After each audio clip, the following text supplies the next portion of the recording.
Man, in case you're new here, one of the things that I really love about our church is the diversity here. I mean, we come from all different backgrounds, and economically, there's a lot of diversity here. I mean, there are people that live in houses and high rises and also underneath bridges. And there's also a lot of generational diversity here as well. I mean, there are people in this room from Generation X, Y, and Z, Elemental P, all across the board, right? There are people here with all kinds of religious and spiritual thinking backgrounds, everything from atheists, agnostics, to Catholic, Baptist, Methodist. You know, I spent some time in a Baptist church at some point, and they were kind of the denomination that's known for like not drinking or not dancing, you know. And so how do you tell the difference between a Methodist and a Baptist? Well, the Methodist will say hi to you in the liquor store. That's how you know the difference there, right? But we have all kinds of different backgrounds, spiritually speaking,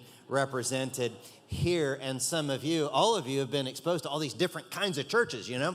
And so let me show you a few of the different kinds of churches that I think people have been exposed to. There's what I call the self-help, everybody's okay church. And that's represented by the old Saturday Night Live character, Stuart Smalley. Do we remember Stuart Smalley? He was the guy that said, I'm good enough, I'm smart enough, and doggone it, people like me, right? So in the self-help church, it's all, everybody's okay. And I think what people realize when you go to the self-help church is that, man, there's got to be a little bit of an edge to it, right? I mean, it's not that we're okay or we wouldn't be here because we realize we're not okay and we need to do something to become okay. And Jesus says you're like the salt of the earth and the light of the world. The Bible teaches that as iron sharpens iron, so one person sharpens another. So sometimes there needs to be a little friction in the community. Am I right about that? And so check out the next kind of church that you guys have been exposed to. It's what I'm calling the meaningless traditions church. That's where Mr. Bean goes to church. It's represented by that. Maybe you've seen that on YouTube or in syndication or whatever, but it's the church where it's like the meaningless traditions. You're fighting to stay awake. You got to put toothpicks in your eyes, you know, to keep you awake because the guy's just up there droning on, you know, like Charlie Brown's teacher, wah, wah, wah, wah, wah, wah, wah, you know, and you don't know when to stand up, when to sit down. You don't know the liturgy. You don't know the words of the song. And you're just like, for crying out loud, can this be over so I can go eat barbecue and watch the Cowboys, right?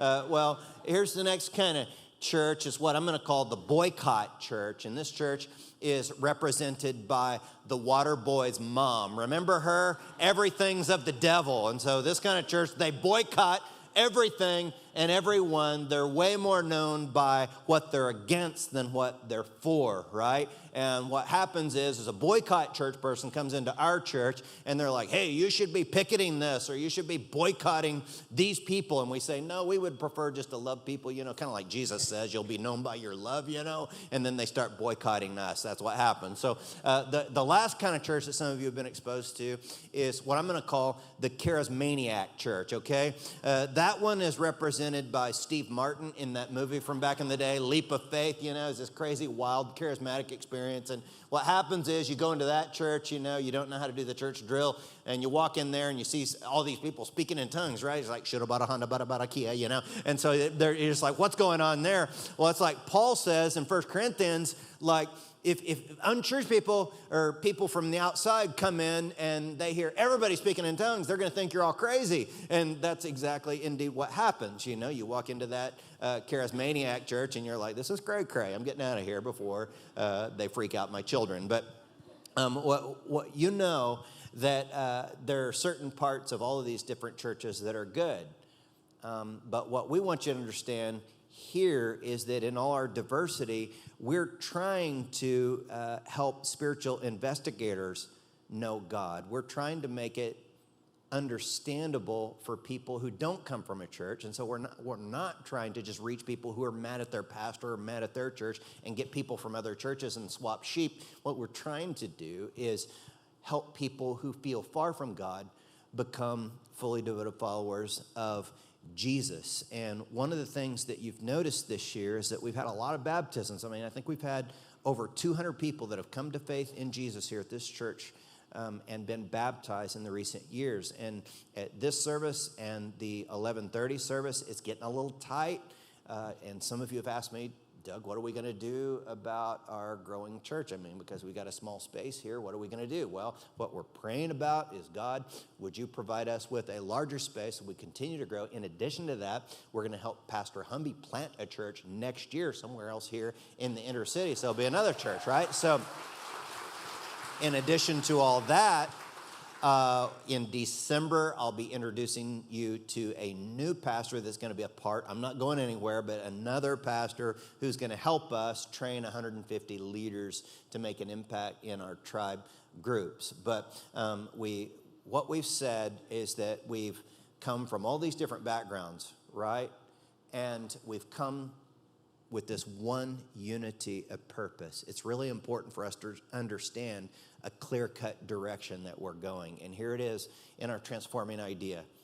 We're a city tribe. And before I go on, let me just say, city is very important to the ethos and culture of our environment here, because we understand that city goes from the center city out to the suburbs and the country. If you want to go see, it's true in the arts, if you want to go see Hamilton, the show, you're not going to go to the suburbs to see Hamilton. You're going to go into a city, right, where the center of culture and art happens. And so we're a city tribe who helps people who feel far from God do four things: know God, find freedom, discover purpose, and make a difference. We do those four things. Everything in our church is centered around those four things. And so how about we say them out loud together when I point to you? You ready? Here we go. Know God, find freedom, discover purpose, make a difference. That's what we're trying to do here. And so each week during the series, I've tried to break down each one of the four areas of emphasis here. Last week, we talked about knowing God. This week, we're going to explore finding freedom. And when it comes to finding freedom, there's a lot of stuff we could talk about today. But I wanted to drill down on one area that's so central to what we're doing here. And it's that we find spiritual freedom in tribe relationships. We find our spiritual freedom in tribal kinds of relationship. This is why the language, the word tribe, is so significant to what we're doing here. You hear us repeat it all the time. So let me show you this played out from the wisest man that ever lived, one of the wisest men that ever lived in Ecclesiastes. That would be Solomon. Look at Ecclesiastes 4, verse 9. He says, two are better than one because they have a good return for their labor. If either of them falls down, one can help the other one up. And look at this next sentence. But pity anyone who falls and has no one to help them up. Now keep your place there mentally for a minute. Solomon says he pities anyone that falls down and doesn't have everybody to lift them up. And that's what this church is all about, is that we all fall at different times, don't we? We all stumble and struggle, but we need someone who will help us up. And indeed, we need to be the person that helps lift someone else up when they're struggling, hurting, and stumbling in this life. Now look at the next sentence. Also, if two lie down together, they will keep warm. But how can one keep warm alone? Though one may be overpowered, two can defend themselves. A cord of 3 strands is not quickly broken. And so 3 is strong, right? That's a rope that can't easily be broken. And remember, what we're here for is to help people up and to be helped up in tribe relationships. Now, there's an author and pastor that I really like. His name is John Ortberg, and he says there's power in a single phone call. And all of us know that because we've received phone calls that really made a big impact on our lives. For example, some days you've gotten that phone call. Remember when you got the phone call where you found out you got the job? It's like, wow, that changed my life, right? Or you got the phone call from the hospital and you found out, yes, we're pregnant. You know, more precisely, she's pregnant, right? That was the good news, wasn't it? Maybe you got the phone call from your realtor and your realtor says you've got the house under contract. It changed your life. Those are the good calls, aren't they? But we also know there are the bad calls where you get the phone call from the hospital and it's like the test results are in and it's not good. It's not good. Or maybe you got the phone call from the police and they're like, we've got your son in custody. Or maybe you get another phone call that's not so good. It's like, wow, you get a phone call from your significant other, and it's like, I don't think this is working out. Some of you know that phone call. And it's probably bad that they did it via phone call rather than face-to-face, but you know how it goes. At least it's better than a text, right? We know that the phone call's coming for all of us. And who is it that's going to help you out after you get the phone call? So there's this Harvard researcher named Robert Putnam, and he wrote this book called Bowling Alone. And in this book, he explains that people who are relationally isolated are more likely to experience colds, heart attacks, strokes, cancer, depression, and premature death of all sorts. And he references over a dozen studies that tell us that people who are isolated are 2 and 5 times more likely to die of all causes compared with matched individuals who live in community. And this is why God created the church, is because God's desire is that all of us live in this close-knit community of friends and a tribe of people that we can trust. There's never really been anything like the church. And one of the things that's revealed in Robert Putnam's research is that the church actually works. That I understand that the church is a punching bag these days, right? It's an easy target for people to gripe about because anywhere you gather people, you're going to have mistakes because people make mistakes, don't they? But here's the deal. The church actually works, and the research reveals it. So according to Robert Putnam's research, there is a correlation between church attendance and happiness. So people in his research who don't attend church at all are below the average level of happiness in America. And then people who attend church 20 times a year have an average level of happiness. But what his research found is that people who attend church every week are among the happiest people in America. And there's one small subgroup that is a little bit more happy than people who go to church every week, and they are also people who do go to church at the same time. Do you want to know who those people are? Well, I'll tell you in 2 weeks. I'll explain who those people are here in a minute. But Robert Putnam's research reveals the bottom line, that if you belong to no groups but decide to join one, you cut your risk of dying over the next year in half. Isn't that cool? So we should have a mantra around here: join a tribe group or die, okay? That's what it should be. But it's also one of the primary ways that we grow spiritually and we find freedom from the dysfunctional behaviors in our lives. And so we see this in Hebrews chapter 10, verse 24. Look at that passage with me, where the author says, "And let us consider how we may spur one another on toward love and good deeds, not giving up," look at this next part, "not giving up meeting together, as some are in the habit of doing, but encouraging one another, and all the more as you see the day approaching." So what he's saying there is basically, hey, we need to regularly meet together. Don't quit meeting together, as is the habit of some. And we're not that church that creates some little legalistic rule where, well, you better make it to at least 3 weeks out of the month or 4 weeks out of the month. You know, we don't say, hey, your God doesn't love you anymore if you skip a week of church. I get that some people are watching online right now because you're sick or you have to work today or something happens. But what we do know from the research is we're happier if we regularly attend church or our group. But what some people experience is what we call entropy. You know what entropy is? It's a gradual decline into disorder.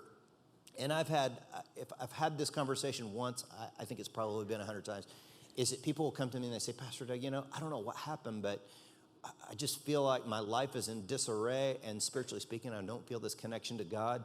And it all started when one summer, I just decided I was going to go to the lake every weekend, and I was going to skip church. I just didn't want to come.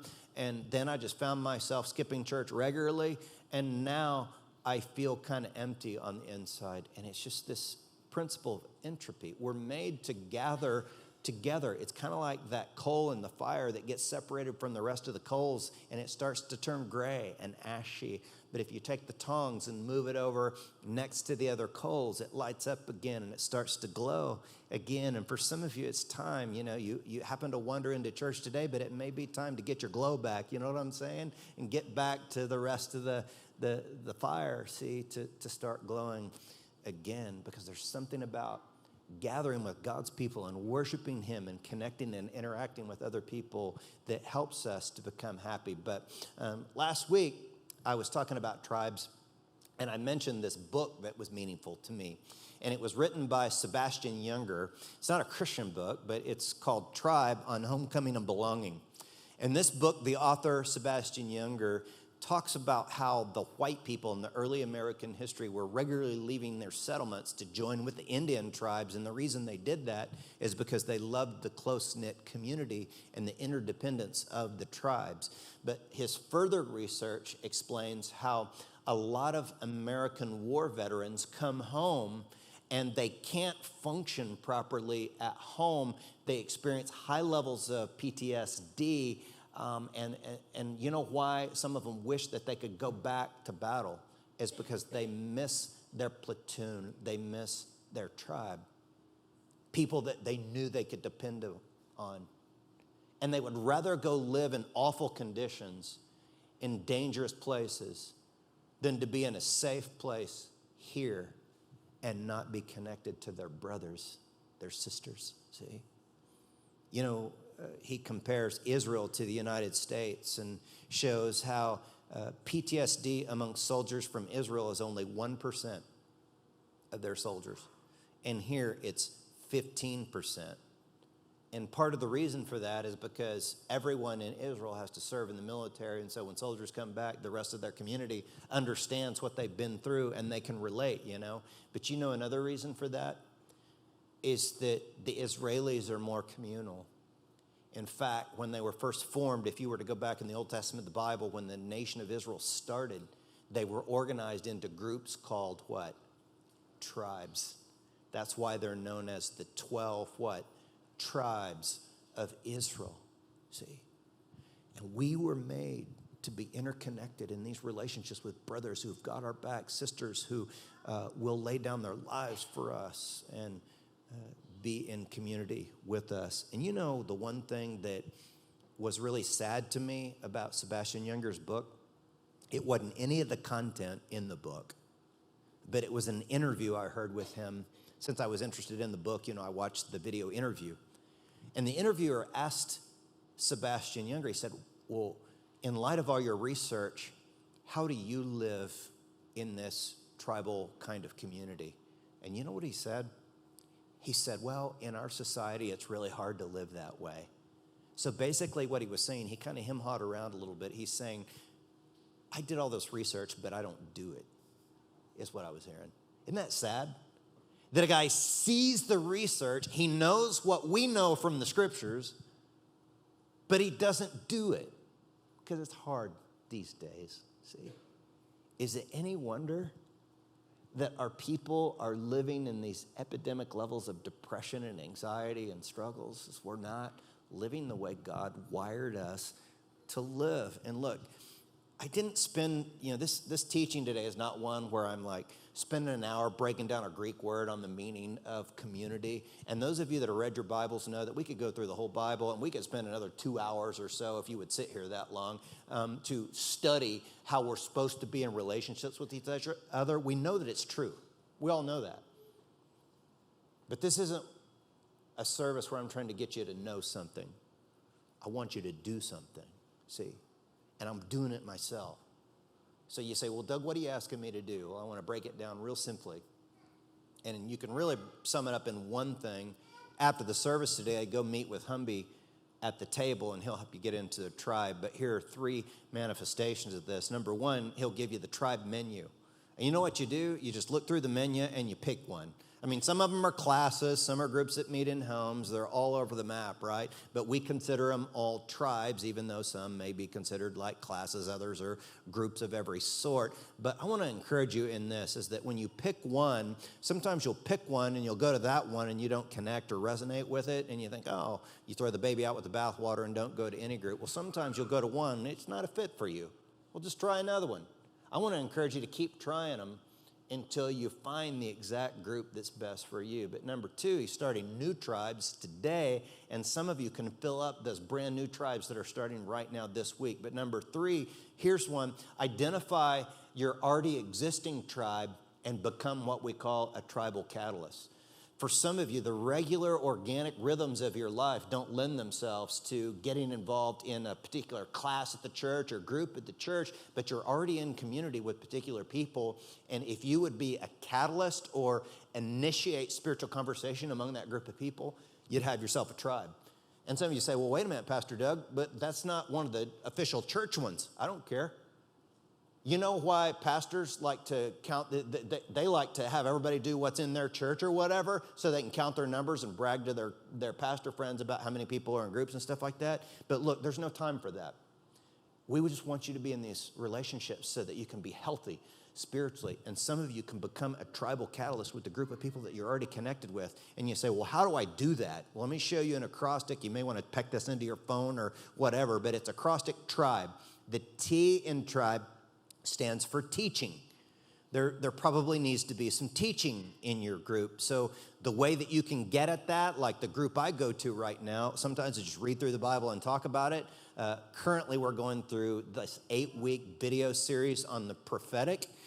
Some people just like to listen to the messages from here. Here's how you can get our messages. We have a YouTube channel called City Tribe Media, and you can watch this service or any of our services from Sundays in order to lead your tribe in that. You can also go to iTunes or SoundCloud and get the podcast of the messages here and reread the Bible verses that we study in our services. The R in tribe stands for refreshments. Look, if you're not eating, you're not tribing, okay? You come together and you eat together. Tribes eat. That's what Jesus did in the New Testament. They always gathered together with a meal. And I'm telling you, statistically speaking, if your group has a group leader that has the gift of hospitality, that group is more likely to succeed than a group that has a gifted teacher. But look at the next one, I. The I in tribe stands for intercession.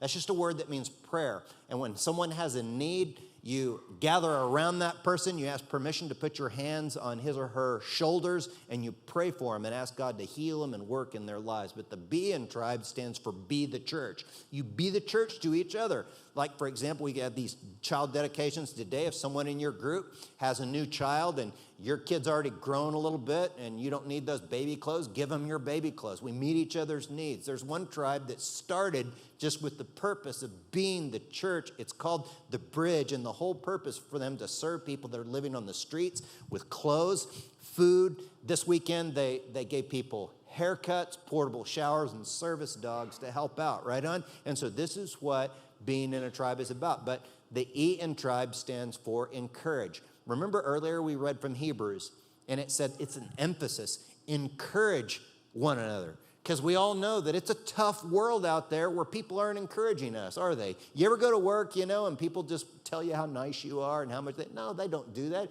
It's like that guy on that show, Cheers, said, it's a dog-eat-dog world out there, and I'm wearing milk-bone underwear, man. But here, look, we need a place where we can get encouraged, where we can be built up, where people can speak truth into us that encourages us to walk with God. And what I want you to understand is that people all over our church are experiencing these kind of relationships, and it's helping them get free of all sorts of issues. And so this past week, I sent out some messages to just some people who were involved in groups, and I got more responses than what I'm able to even read to you or tell you today.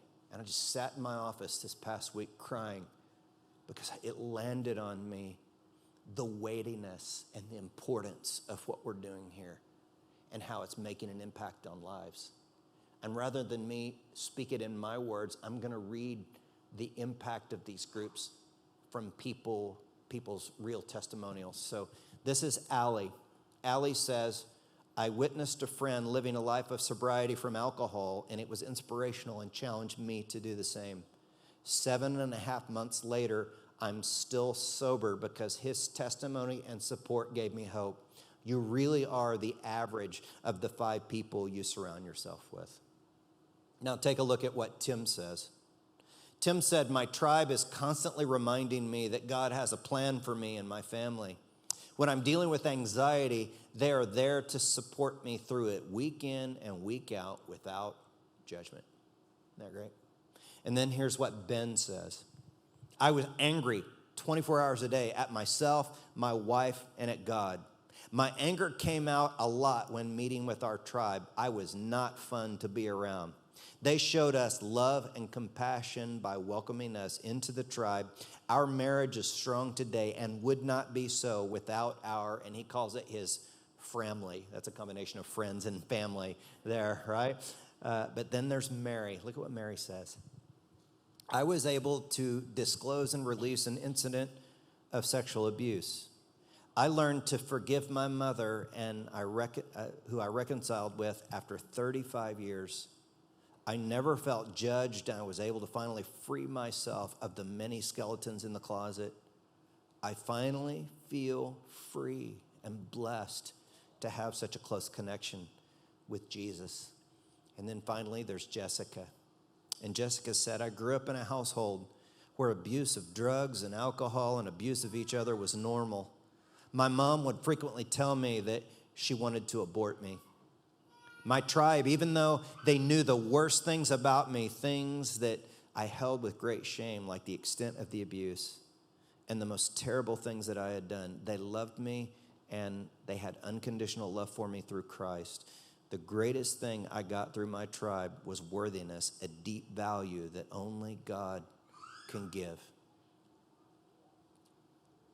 I was just blown away when I read some of these things. I just sat in my office and it dawned on me the importance of these groups. Because remember earlier, we said there's power in a single phone call. The time to create tribal connected friendships is now. Because when the phone call comes, it's too late and they may not be there. I can guarantee you these two things today. Number one is the call is going to come for you. And if you think you don't need other people, the call will come and the day will come when you will realize, it will dawn on you, wow, I need other people in my life. And a second thing I want to guarantee you is that even if you don't need anyone, someone needs you. Someone needs you. And it just blows me away when I meet people that tell me they're mature Christians, and yet they're only looking for spiritual formation that has to do with them and not helping others up. See? You know, I'll never forget the day when Jeannie, my wife, and I got the call. And the call was not good news. It was that her dad, my beloved stepdad, had cancer. And it was already beyond repair, and it was only a matter of time. And we knew that we would have to fly to another state far from here many times in the process of his chemo as well as his hospice care. And we did not have the money to pay for that many plane tickets. When a guy who to this day is one of my best friends in one of our tribe groups from here at church, he had extra airline miles that he was willing to give to us so that we could make those flights on many trips. And what I found out later is that my friend lied to me. He didn't have miles. He just knew that I wouldn't want to take it. And so he made that up because he was just paying for those tickets. And I want to ask you, what is it worth to be able to spend time with your dad in the last days of his life? And the only reason that my wife was able to spend those precious moments with his dad in the last days of his life was because a friend in a tribe. And that's why I want to encourage you, implore you, that if you're not involved with any group, go out to that table today and talk to Humby and let him help you get into one of these types of groups. You know, God is a tribe. It's a tribe of Father, Son, Holy Spirit. A rope, a cord of 3 strands, together as one. And what Jesus said is I want you guys to be as close as I and the Father are close together. I want you to be one. and he wanted you to be one in his tribe so badly that he was willing to die on the cross to pay the penalty for your sins. So with that in mind, let's bow for prayer as we wrap up today. And as we bow before the Lord, maybe you'd want to join love relationship with God that you've never had before and just talk to him in your own heart and mind and say something like this. Look, God, I know I've fallen short and I've not always done things like I know you would want me to. I've sinned. And in these moments right now, I'm choosing to believe that when Jesus died on the cross, he was dying to pay the penalty for my sin. So God, I welcome you into my life. Father, the rest of us are focusing in on how we're involved in tribal community where people can depend on us and we can depend upon them. We love you and ask you to help us as we try to walk in these ways of Jesus. And we pray these things in the name of the Father, Son, and the Holy Spirit. Everyone said, amen. Well, next week, we're going to talk about discovering your purpose, so make sure and be back for that so you'll know, or you'll be one step closer to knowing your purpose in the world. Also, our prayer leaders are going to be down front to pray with you after the service. And each service, we talk about our role as Christ followers to steward our resources. And one of the texts that we constantly go back to is Malachi chapter 3, verse 8, where the prophet says, "Will a man rob God? Yet you have robbed me." But you say, "In what way have we robbed you?" And he says, "In tithes and offerings. You are cursed with a curse, for you have robbed me, even this whole nation. Bring all the tithes into the storehouse, that there may be food in my house. And try me," or test me, some translations say in this, says the Lord of hosts, "if I will not open for you the windows of heaven and pour out for you such a blessing that there'll not be room enough to receive it." And that's why we teach here regularly the principles from the Bible that's a first fruit tithe at the local storehouse. And if you doubt my motives in teaching these Bible verses in this way, then I would encourage you to try it. Don't try it here if you don't trust me. Try it at another church and see what God does in your life, because there are three different categories of financial gifts and stewardship. Number one is what's called the tithe. We already mentioned that it's the first fruit, first priority tithe at the local storehouse, the church. But the second way of being a financial steward is called offerings. And offerings are above and beyond the tithe. Now, remember what Malachi said? He said, "You rob me when you don't bring the tithe," and he even said offerings. And I'd always thought, well, what do you mean? I thought it was just you're supposed to bring the tithe, and how's it robbing God if I don't bring an extra offering? Well, the only way that you and I can rob God, since he owns everything, is when we rob God of the opportunity to bless us. Because God's heart is to bless us. It's not to take from us. And I could tell you story after story after story about this. But the third way of being a financial steward is what's called sacrificial offerings. Some of you have read the story in the New Testament of the woman who poured out a year's wage on Jesus before his death. That was a sacrificial offering. And some of you have heard the story about a guy known as the rich young ruler. And Jesus asked him to give a sacrificial gift. Jesus said, "I want you to give all your money away to the poor." That was a sacrificial offering. But the guy didn't do it, did he? He walked away sad because he had a lot of wealth. Can you imagine the way God would have blessed him had he given that sacrificial offering, given his money to the poor? But you know why he didn't do it? Because he had a faulty or wrong view of God. He thought God was trying to take something from him, when really God's not a taker, God's a giver. God wanted to give him a blessing, and the blessing of God comes certainly through resources, but it comes in a myriad of other ways as well. And so as you worship the Lord through your financial stewardship today, consider, am I a tither? Am I a tither plus an offering? Or am I a sacrificial offering? However you're led of the Spirit to do. So let's stand up together before we worship God through our generosity and stewardship. And in case you're new here, here's how we get it done in this church. You can bring your tithes and offerings in person to one of the giving kiosks or one of the boxes. Those are located in the video cafe, as well as here in the exits at the theater. Or if you do everything by phone, you can text to tithe by texting 74483. And then the text message type CCDT space, the dollar amount, press send. And so some of you are new here. You're like, what just happened here? Someone grabbed my hand. Well, what we do is we join hands with each other, the people next to us. And you know why we do that? It's because we're really trying. It's just an effort for us to say, hey, we are a tribe and we're interconnected. And if you're hurting, I'm joining hands with you to help. And I want to join hands with you to support you and love you through.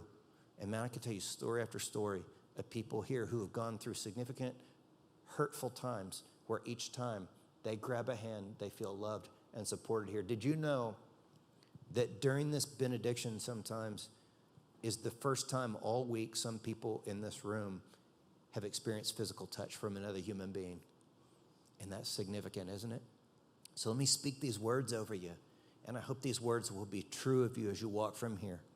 Dear brothers and sisters, as you walk from this place, may you walk from here thoroughly prepared for the phone call, meeting together, encouraging and building each other up, encouraging each other to know God, to find freedom, discover purpose, so that ultimately you can walk from here and make a difference to the people that need you so desperately in our city. You guys have an amazing Sunday, and we'll see you next time. Peace.